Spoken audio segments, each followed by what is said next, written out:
Typically, the average is 5%, but if you have the ability to put 10%, all the better, and include it with the offer. How do you prepare one of your buyers going into a multiple offers? What advice would you give them? Is there anything that you look for? Do you advise them on something or anything or prepare them, more importantly, when you're going into these type of offers? So it's really tricky because when you run into those multiple offer situations, it can be quite nerve-wracking. But what we can do as agents is create a relationship as well with the listing agent.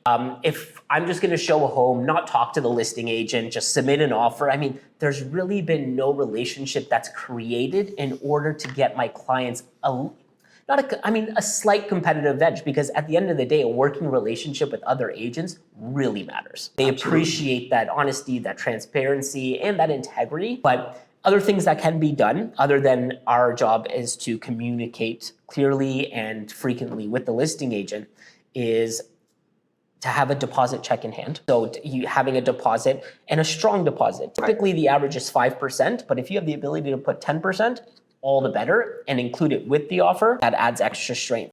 Also, in a multiple offer situation, limit conditions. So ideally, it would be a firm offer. And that's typically how the scenario kind of runs out. Because if you have an offer that's, let's say, $1 million, and then you have $1 million and it's conditional on financing, and you have another offer that's $995,000 and it's a firm offer, probably 9.9 times out of 10, that seller will choose the $995 offer, knowing that it's a done and dusted deal. So limiting those conditions are also very important. And then in some cases, there are people who have lived in homes their entire life. So it's not so much about the money aspect, but it's more emotional. So you could get your clients to create a personalized letter showing who they are as a family, send it to the seller, because that could carry a lot of weight for any particular seller who's in an emotional sell and not so much a strictly financial sell.